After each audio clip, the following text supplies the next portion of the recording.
Isang mapagpalayang araw po. Nandito naman po tayo sa ating channel Lakdan MD. Subalit bago po ang lahat, shoutout po kay Joshua Mindiola ng Davao City at shoutout din kay Renzo Hayon ng Davao del Norte. So lahat po sa lahat po ng mga taga-Davaoeños, no? Maraming salamat po sa patuloy na pagtangkilik.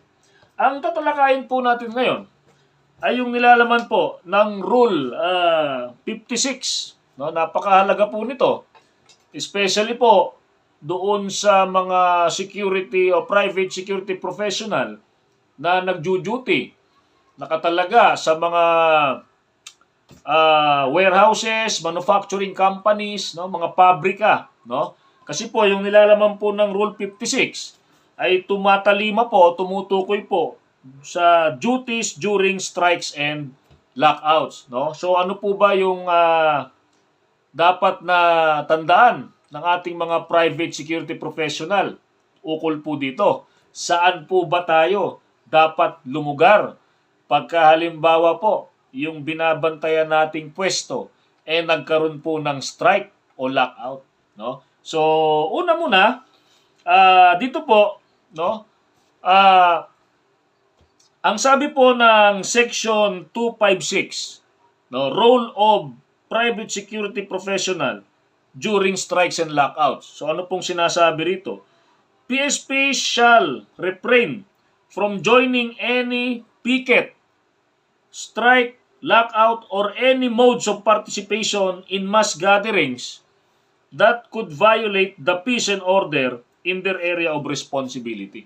No? So yan po yung general provision, no, na sinasaad po ng Section 256, no, under ng Rule 56 ng Republic Act 11917 or Private Security Services Industry Act. Ngayon, strikes and lockout. Maganda pong linawin po muna natin to. No? Ano po bang pagkakaiba nito? Diba? Kasi maliwanag po yung sinasabi, whether strike and lockout yan, we are refraining by the law na tayo ay makisama, whether yan sa mga picket area na yan o whether yan ay strike and lockout. Ngayon, ano po ba yung pagkakaiba ng strike and lockout? No? Yung strike po, that is a work stoppage, no? So, initiated by the worker or the employee.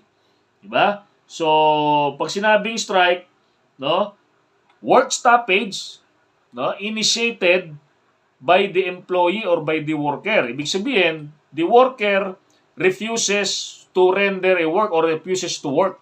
Diba? Yung employee ayaw magtrabaho, kaya yun yung tawag, strike, no? Okay? So, yan po yung strike, no? Work stoppage initiated by the workers or by the employee. Okay? So, meaning, yung empleyado ang ayaw pumasok, no? Basically, bakit ba ito ginagawa ng empleyado? Diba? Of course, para magkaroon ng sa kanilang mga demands, no?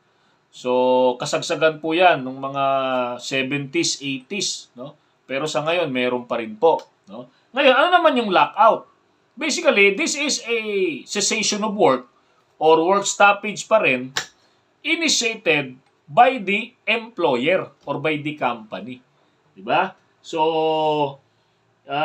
piniprevent ng empleyado o ng employer, no, na pumasok sa trabaho yung isang worker. Basically, to pressure, no, to pressure the worker to accept terms and conditions. Lalo na po kung nagkaroon sila ng let's say nagkaroon ng labor dispute, di ba? So may union, okay, may hinihingi yung worker through a collective bargaining agreement, di ba? Or meron silang mga condition base ron sa pag-uusap, hindi nasunod. So ang gagawin ng worker, hindi magtatrabaho. So strike po 'yon. Kung ang nag-initiate naman, o sige, ayaw nyong tanggapin yung terms ko, o di isasaro ko muna yung aking pabrika or yung aking kumpanya. Lockout po 'yon. Di ba? So, yun po yung pagkakaiba. Pag sinabing strike, initiated by the worker. Worker initiated yung work stoppage. Pag sinabing lockout, employer-initiated yung work stoppage. Okay? So, basically, ang goal ng strike is para mag-demand, no? So, workers demand concessions, di ba? Gusto nilang makahingi ng anumang mga conditions, di ba? Benepisyo, di ba? Salaries, usually ganyan eh. Di ba? Mapataas, di ba? Okay. So, yung lockout naman, basically, employer-initiated para ma-pressure naman yung worker. Kasi siyempre, sa isang manggagawa, hindi ka lang magtrabaho ng 1-2 araw, malaking bagay po yan. So, yun po yung ginagawang leverage ng company naman or ng employer para ma-pressure naman yung worker or empleyado para tanggapin naman yung termino na ibinibigay naman ng employer. Okay? So, similarities, of course, parehas na ginagamit yan sa labor dispute, no, to gain a leverage basically sa negotiation regarding salaries, benefits, no, and other conditions, no? Yung ibang mga demands nila o kahilingan, di ba? So, parehas yan, merong economic impact, no? Kasi pagka whether the workers or the employer nagkaroon ng work stoppage, siyempre hindi po maganda 'yon sa ekonomiya natin, di ba? Hindi gugulong yung ekonomiya, di ba? Both can invoke picketing and are subject to labor laws and regulations requiring specific procedures and cooling off, di ba? So kaya po, of course, pagka nagkaroon po ng ganyang sitwasyon, umabot sa ganyang yugto, no, yung relasyon ng isang manggagawa at ng isang kumpanya, medyo mabigat po yan kasi may mga labor laws na gumogovern po dyan. Ngayon, sa part naman po ng mga security professional, nandito rin po yan sa Republic Act 11917 o the Private Security Services Industry Act. Kaya nga po dito sa Rule 56, particular po to, duties during strikes and lockouts. Diba? So, yan po yung provision ng 256, di ba? Generally, private security professionals, no, refrain, no? We are refraining by the law to join any picket, no? O to join strike, lockout, no?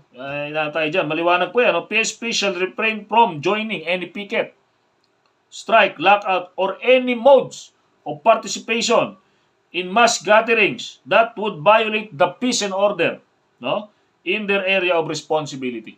So anumang bagay na hahantong sa hindi mapayapang pamaraan, no, sa iyong nasasakupan or area of responsibility, hindi po tayo pinahintulutan ng batas, no, na sumali o makiisa po diyan. Okay po, so maliwanag po yan, no? So muli, maraming salamat po. Stay safe, be alert, and be aware.